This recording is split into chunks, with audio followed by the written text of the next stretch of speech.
झारखंड में विधानसभा आम चुनाव होना है और नेशन 24 की टीम भी जो है पूरे झारखंड प्रदेश के दौरे पे है। दौरा करते करते अभी हम लोग बड़ी विधानसभा क्षेत्र में पहुंचे हैं और आपको बता दें कि हमारे साथ उमाशंकर अकेला जी हैं। आप इनको पहचानते होंगे, काफी समाज सेवी हैं, काफी सक्रिय हैं और लगातार जनता के बीच बने रहते हैं। हर बातों को सुनते हैं, समझते हैं, समस्याओं का निदान करते हैं और जितने समय तक ये विधायक रहे इस पूरे क्षेत्र का कायाकल्प करने का काम किए हैं। परंतु एक समस्या आई और उमाशंकर जी को जो है कांग्रेस ने अपने यहाँ से निकाला, जिसके कारण जो है ये समाजवादी पार्टी से जुड़ के जो है इस क्षेत्र में चुनाव लड़ने जा रहे हैं। और जनता का आप देख सकते हैं, मैं दिखाना चाहूंगा, कई सारे जनता जो है इनके साथ जुड़े हुए हैं और इनके साथ जो है जुड़ के जो है इनके समर्थन में जो है नारा बुलंद कर रहे हैं और लोगों के बीच इनकी बातों को, इनके संदेश को और इनके किए गए कार्यों को, जो विकास इन्होंने यहाँ पे किया है, उसे बताने का, जताने का और समर्थन की बात कर रहे हैं। तो हम खुद अभी हमारे साथ मौजूद हैं, तो हम इनसे बात करते हैं और जानते हैं कि आखिर क्या कारण रहा उमाशंकर जी कि इस तरह की कांग्रेस ने इस तरह से आपके साथ किया। सबसे पहले तो मेरे साथ जो अन्याय किया, जी अत्याचार किया जी कांग्रेस पार्टी ने, जी फल वही भोगेगा। उनके प्रत्याशी जमानत बचा पाएंगे कि नहीं बचा पाएंगे, यहाँ की जनता बता देगी। हमने बड़ी ईमानदारी से, हमारे साथ दोनों पार्टी ने धोखा दिया। जब 2009 में हम पर विश्वास किया बीजेपी ने, अब पहली बार बड़ी विधानसभा में भारतीय जनता पार्टी का परचम लहराया तो अकेला यादव लहराया। 2014 में मैं चुनाव हार गया, बीजेपी के कुछ चुनिंदे नेता के कारण से मैं हारा। 19 में फिर हमारे साथ दगा दिया। लगातार 10 बरस हम बीजेपी के कार्यों को आगे बढ़ाया और 19 में हमें टिकट काट दिया। टिकट काटने के बाद में यहाँ के जनता ने कहा कि भाई आपको तो चुनाव लड़नी है। कांग्रेस पार्टी के पास कोई कैंडिडेट नहीं मिल रहा था, उनके सामने किसी की हिम्मत नहीं थी लड़ेगा। वही अकेला यादव है, लड़के उसको हराया 2009 में। उसके बाद में कोई नहीं, जब वो टिकट लेने के लिए अब सब इनकार कर गए। हमारे पास आए कांग्रेस पार्टी के लोगों ने कि भाई आप हमारे दल से चुनाव लड़िए। मैंने कहा भाई ठीक है, कोई बात नहीं, मैं लड़ता हूँ। दिल्ली ले गए मुझे, दिल्ली में प्रभारी थे हमारे, उनके पास ले गए। हमने कहा कि हाँ हम लड़ेंगे चुनाव, और उन्होंने टिकट दिया हमको। और टिकट देने के बाद में जब मैं यहाँ की जनता के अदालत में पहुंचा तो गुस्सा था बीजेपी के प्रति कि इन्होंने क्या गुनाह किया, क्या टिकट आप काट दिए। आज जो पूर्व विधायक है उसको दे दिया आपने टिकट, विधायक को दे दिया। तो एक जनता का इतना गुस्सा था कि भारत के प्रधानमंत्री नरेंद्र भाई मोदी बरही में आन करके मनोज यादव को चुनाव नहीं जीता पाए। तो मनोज यादव का हार नहीं यहाँ हुआ है, यहाँ के जनता ने भारत के प्रधानमंत्री को हरा करके विदा कर दिया और हमको विजय बनाया। फिर देखिए विडम्बना क्या होता है।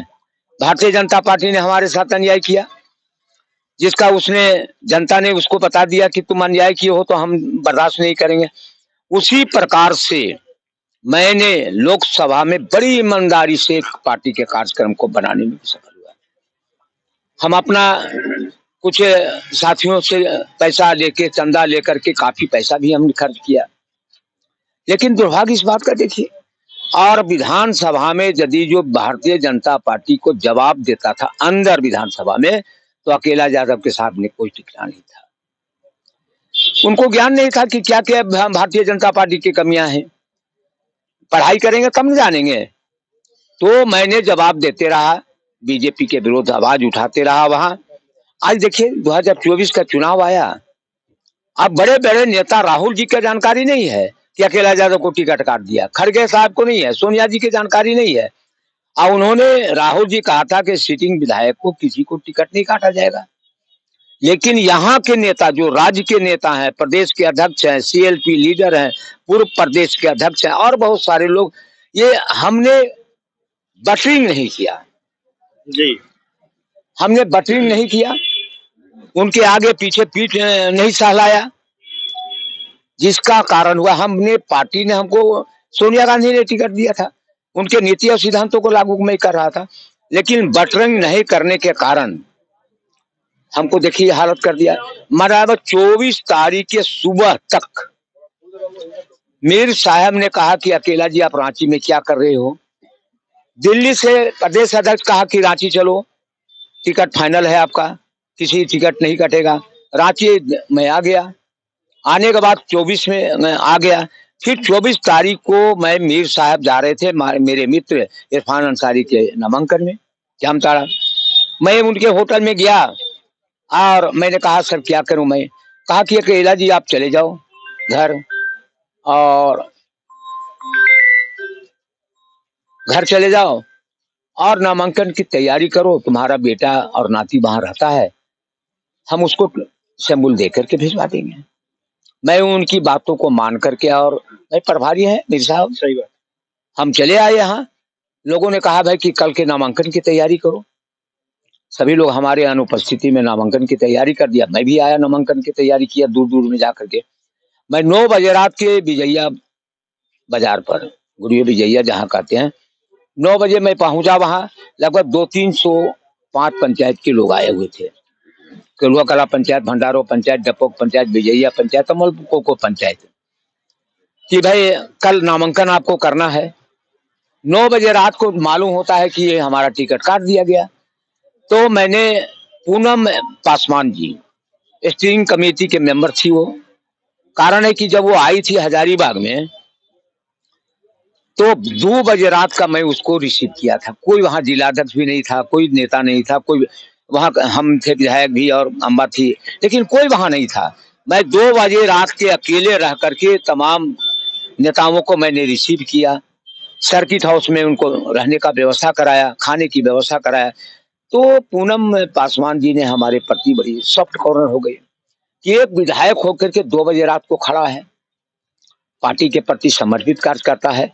उनसे बात किया तो वो मरमाहत थी, पूनम पासवान मरमाहत थी कि आपके लगन और आपके जज्बा को देख करके मुझे शर्म आता है कि इन लोगों ने आपकी टिकट काट दिया। मैं लाचार और बेबस हो गया। उन्होंने कहा कि टिकट आपको कर दिया विधायक जी। मैं लाचार और बेबस हो गया। हमने कई बार आवाज उठाया, लेकिन हमारी बातों को कोई नहीं माना। हमको कोई बात नहीं दीदी, चिंता मत करो। मैं लोगों के बीच में गया, वहां मेरे आंसू गिर रहे थे कि हमने कोई पाप तो नहीं किया था, कांग्रेस पार्टी को बर्बाद नहीं किया था, ईमानदारी से काम कर रहे थे। और जब सभी लोकसभा में जनरल सीट पर हारा, हमारे यहाँ भी हारा, कोडरमा भी हारा, गिरिडीह भी हारा, जितने भी सीट थे जनरल सब हार गए। हारने के बाद हमको लोगों ने कहा कि मैं वहां घोषणा कहा कि हम चुनाव नहीं लड़ेंगे। वहां के लगभग हिंदू मुसलमान 300-400 आदमी थे। बोले कि हमको आप किसके भरोसे आप हमको छोड़ रहे हैं, आपको चुनाव लड़ना होगा।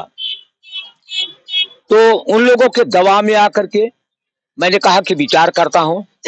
मैंने लखनऊ संपर्क किया, कहा कि 2005 में हमको टिकट समाजवादी पार्टी दी थी, अब 50,000 मत लाया था हमने। तो वहां से खबर आया कि आप डाल्टेनगंज चले जाओ। डाल्टेनगंज वहां से हम 9-10 बजे निकले, यहाँ निवास पर आए। एक चैया के गांव के लोग थे, बहुत सारे लोग, घर उनके पर गए कि आप लोग क्या कहते हो। तो उन्होंने कहा कि किसी भी कीमत पर समाजवादी पार्टी के टिकट लाइए। कारण है कि आज भारत में सबसे ज्यादा सेकुलर विचारधारा के नेता है तो अखिलेश यादव जी है, उनको टिकट लाइए। और वो तो पुराना नेता आपके हैं, 2005 में आपको टिकट दिया, आज मांगिए। तो कहा ठीक है, मैं डाल्टेनगंज चला गया। 4 बजे डाल्टेनगंज गया और 5 बजे मुझे शैम्बुल दिया गया, 8 बजे यहाँ आया। अरे हमने कितना तैयारी था, ये आक्रोश इतना था आम जनता में कि लगता है जहां पर हमको 5,000 के साथ नामांकन करना था, वहां 15,000 लोगों ने अपने मन से निकला। और यहाँ से टोल प्लाजा तक, मेरे घर से टोल प्लाजा तक जनता ही जनता नजर आ रहा था। दोनों प्रत्याशी के लगा दीजिएगा, तभी हमारे साथ जनता इतनी थी, वो बौने दोनों पर गए। आपने अपील भी किया था कि ये मेरी अंतिम लड़ाई होगी, अंतिम बार मैं चुनाव लड़ने जा रहा हूँ। मैं तो कहा कि मेरी अंतिम चुनाव है, अब हमारा 67-72 बरस हो जाएगा, चुनाव जीतेंगे तो दूसरे नौजवानों को भी जगह मिलनी चाहिए। ऐसे नौजवान हमारा सामने फेल है सर, हाँ, ये तो सही बात आपने नौजवान थे। यादव जिंदाबाद, यादव जिंदाबाद। आज कोई पैदल नहीं चल पाता है। और मैं बता रहा हूँ, अभी हम निकले हैं 7 बजे, पौने 10:30 में मैं आया और सब पैदल घूम करके 2 पंचायत का दौरा पानी कर लिया। सभी गरीब मजदूर के आंख में आंसू है कि अकेला यादव के साथ अन्याय हुआ है। जिस प्रकार से भारतीय जनता पार्टी ने 19 में टिकट नहीं दिया, टिकट देती है पार्टी, कहा कि टिकट पार्टी देगा लेकिन सर्टिफिकेट तो जनता देगा। कहीं ना कहीं तो एकदम क्लियर है कि दोनों पार्टियों ने आपके साथ खेला किया, धोखा दिया। तब दोनों को पता चल जाएगा। 19 में तो जनता इस धोखे का जवाब क्या देना चाह रही है? जनता धोखे का जवाब जिस प्रकार से 19 में बीजेपी के जवाब दिया, 24 में कांग्रेस को जवाब दे देगा। चलिए, बीजेपी 19 में बीजेपी को और इस बार कांग्रेस का जवाब दिया। कुछ लोग हमारे साथ मौजूद हैं जो इनके साथ कदम ताल मिला के चलते हैं। क्या कहेंगे सर, क्या लगता है इनके साथ जो हुआ वो सही हुआ है? इनके साथ जो भी हुआ है अन्याय हुआ है। ये न्याय के सिपाही हैं और सदा ये न्याय के साथ रहे हैं। अभी इनका जो है, जो विपक्ष लोग कहते हैं मुद्दा उनके पास कुछ नहीं है विकास का, और जिस रोड पे विपक्ष की गाड़ी दौड़ रही है वो इन्हीं का, विधायक जी का देन है कि जो आज उनकी गाड़ी दौड़ रही है उस रोड, नहीं तो गड्ढे में गाड़ी फंसती उनकी। और जो लोग आरोप लगा रहे हैं कि विकास नहीं हुई है, 20 साल तक का उनको यहाँ के माइनॉरिटी के लोग, मुस्लिम समाज के लोग विधायक मंत्री बनाए और वो हम लोग के समाज के लोग के, अल्पसंख्यक के लोग के बारे में उल्टा सीधा बयान देते हैं। ये सरासर गलत है। और हमारे जो नेता हैं, ये जिस तरीके से देश के प्रधानमंत्री को हरा के भेजे हैं, उस तरीके से इस पार्टी के भी लोग हर के जाएंगे। चलिए, क्या इनके कार्यशैली से कितना खुश हैं? वर्तमान में विधायक रह चुके हैं जी, इनके कार्यशैली से आप कितना खुश हैं? इनके कार्यशैली से हम लोग बहुत खुश थे। हिंदू मुसलमान सारे लोग खुश थे। टिकट काटने से सारे को तो तकलीफ हुआ और उसका जवाब हम लोग सर्टिफिकेट दे के करेंगे। सर्टिफिकेट तो जनता देती है, टिकट पार्टी देती है, लेकिन सर्टिफिकेट वोटर तो आप ही है जी, वोटर तो आप ही है, जब वोट तो आप ही देंगे जी। इसलिए हम लोग अकेला जी को देंगे और समाजवादी पार्टी को। क्या लगता है भाई साहब हमारे साथ मौजूद है, इनका जानना बहुत जरूरी है क्योंकि हम लोग कहते हैं कि मुस्लिम समाज जो है कभी भी जो है इस तरह से वोट करने के लिए या साथ देने के लिए सामने नहीं आता है। पर एक उदाहरण है कि आप देख सकते हैं अकेला जी के साथ, ये कदमताल के साथ खड़े हैं, इनके साथ दौरा भी करते हैं, इनके साथ जनता के बीच भी जाते हैं और इनके योजनाओं को, इनके बातों को जनता तक पहुंचाते भी है। क्या कहेंगे सर इस पे आप? सर, हम तो यही कहेंगे कि हमारे विधायक जी को कांग्रेस पार्टी ने बहुत बुरा ठगा भी, बेइज्जत कर दिया और इनको नहीं किया, बड़ी विधानसभा की जनता को किया। क्योंकि नेता वही होता है जिसके साथ जनता होता है और हम लोग कहिए कि गिनती नहीं गिनवा सकते हैं कि इतना जनता हम लोग इनके साथ हैं। लेकिन जिस तरह से कांग्रेस पार्टी इनको ठगा और बेइज्जत किया है, इसका जवाब हम लोग जबान से नहीं वोट दे के देंगे। और जिस तरह से बीजेपी को हम लोग धूल चटाए थे तबर, इसी तरह से अगर कांग्रेस पार्टी को धूल चटावेंगे और कांग्रेस पार्टी को सोनिया गांधी तक, राहुल गांधी तक ये मैसेज देंगे कि अगर आप कांग्रेस में किसी भी अदना आदमी को अगर आप टिकट देके भेज दीजिएगा तो मुसलमान आपका बंधुआ मजदूर नहीं है कि जिसको आप टिकट दीजिएगा उसको हम लोग वोट देंगे। मैं यही सवाल पे आ रहा था क्योंकि कांग्रेस में एक सिंबल है, कांग्रेस में एक बातें हैं कि यदि कांग्रेस से कोई खड़ा है तो मुस्लिम जो है वहीं वोट करेगा, लेकिन आप यहाँ पलट की बात कर रहे हैं कि कांग्रेस के विरोध में सपा को यानी कि अकेला जी को वोट करेंगे। तो ये लग नहीं रहा है कि थोड़ा सा अलग हो? नहीं सर, अब हम बताते हैं आपको। इसलिए कि कांग्रेस किसी को भी टिकट देती थी ना, तो वो कैंडिडेट कहीं ना कहीं हम लोग का विचारधारा से मिलता जुलता था, तो हम लोग बगैर सोचे समझे लब्बैक बोल करके और उनको सपोर्ट कर देते थे कि चलिए ठीक है। लेकिन जब कांग्रेस पार्टी किसी ऐसे आदमी को टिकट दे देगा कि जो आदमी का विचारधारा हमसे नहीं मिलता है, जिस आदमी का रहन सहन हम लोग के साथ नहीं है, जिससे कभी 10 साल में मुलाकात हम लोग के साथ नहीं है, तो कांग्रेस पार्टी को थोप देने से हम लोग कांग्रेस पार्टी को वोट नहीं देंगे। और ये मैसेज देना चाहते हैं माननीय सोनिया गांधी को, राहुल गांधी को कि आप दोबारा ऐसी गलती नहीं करें। जो जमीनी नेता है उसको परखिए, देखिए और उनको आप टिकट दीजिए, तभी मुस्लिम समाज उनको साथ देगी और नहीं तो हम लोग उनको नहीं साथ देंगे। उसके बाद तीसरे नंबर का पार्टी हमारा समाजवादी पार्टी है। तो हम लोग का विचारधारा मिला हमारे नेताजी के, उमाशंकर अकेला जी का विचारधारा, मेरा विचारधारा, इनकी पार्टी का विचारधारा जो हम लोग से मिला, तो इसलिए हम लोग इस क्षेत्र में बड़ी बात नहीं बोलते हैं, कम से कम 70 से 80% मेरा आंकड़ा है मुस्लिम समाज का वोट उमाशंकर अकेला यादव की तरफ जाएगा। चलिए, बहुत बड़ी बात है, मतलब 70% वोट मुस्लिम समाज का जो है अकेला जी को जाएगा, ये अपने बहुत बड़ी बात है। यानी कि जमीनी स्तर के नेता के साथ ये बातें हो रही है और इनका कहना है कि कांग्रेस विचारधारा पे जो जाना चाहिए, कांग्रेस को चाहिए कि जो लोग जुड़े हुए हैं मुस्लिम को ये ना समझे कि वो कांग्रेस दे दिया तो यानी कि उनको वोट पड़ गया, यानी कि विचारधारा की बात है। और इनका ये कहना है कि विचारधारा में ये सबसे सर्वोपरि है और इनको ही ये सारे 70% वोट जो है इनको ही जाएगा। इनके विचारधारा की बातें हो रही है, क्या लग रहा है, ठीक बात बोल रहे हैं? सबसे पहले मैं आपको चैनल को धन्यवाद देता हूँ कि आपने बहुमूल्य समय देकर चुनावी में चौपारण आए हैं। आपको स्वागत है माननीय विधायक आवास पर। हम लोग दलित परिवार से आते हैं और ये निश्चित रूप से अकेला जी का विकास से जुड़े हुए यहाँ दबे कुछ दिनों को हमेशा अकेला जी गांव से लेकर सदन तक आवाज उठाने के इन्होंने काम किया है। इनके विचारधारा से हम लोग प्रेरित होकर पूरे दलित समाज एकजुटता से एक मुठ से हम लोग अकेला जी के समर्पित लोग हैं। विधानसभा में सब वोट कर रहे हैं और जो कांग्रेस से आवश्यक है, हम लोग शुरू से कांग्रेस के भी से जुड़े हुए व्यक्ति हैं, लेकिन आज जो स्थिति कांग्रेस यहाँ टिकट उमाशंकर अकेला जी को काटे हैं, यह स्पष्ट होता है कांग्रेस की थोड़ा सा स्थिति जो खराब होते जा रही है। वजह यही है कि सही कैंडिडेट आप नहीं दे पाते हैं, जिसकी वजह से हम दलित हम मुस्लिमों की आवाज कौन उठाएगा। वैसे लोगों को पार्टी टिकट दे देती है जो आरएसएस से संबंधित रखता है। हम लोग भीम आर्मी को मानने वाले लोग हैं। हम लोग जरूर गांधी परिवार से जुड़े थे, लेकिन उसके विचारधारा जुड़े, आज वो स्थिति नहीं है। लेकिन बड़ी विधानसभा में खास करके इस बार उमाशंकर अकेला चलेगा, न कोई दल कोई पार्टी न, सिर्फ अकेला ही अकेला में अकेला चलेगा, अकेले ही चलेगा। जी चलिए, अंतिम सवाल है सर, अंतिम सवाल, क्या अपील करेंगे पूरे बड़ी विधानसभा क्षेत्र की जनता से, वोटर से?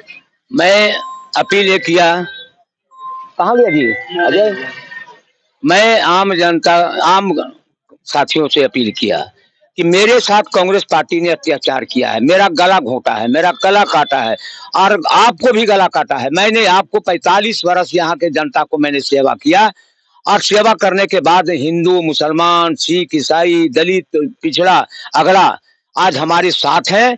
मैं अपील करता हूँ कि आने वाले 13 तारीख को आप तमाम अपने सम्मान के लिए, यहाँ के जनता के सम्मान के लिए, यहाँ के गरीबों के मान सम्मान बचाने के लिए साइकिल छाप का 4 नंबर पर बटन दबाइए और कांग्रेस और बीजेपी को जमानत जब्त करें। चलिए, तो उन्होंने बहुत बड़ी बात कर दी है, मैं ज्यादा कुछ नहीं कहना चाहूंगा, बस मैं इतना ही कहना चाहूंगा कि इनकी अपील को आप सुने समझे जाने और इनके कार्यों विकास कार्यों में इन्होंने कितना हद तक यहाँ पे सफलता पाई है उसे देखे समझे और वोट करें। आप देख रहे हैं नेशन 24 न्यूज। नमस्कार।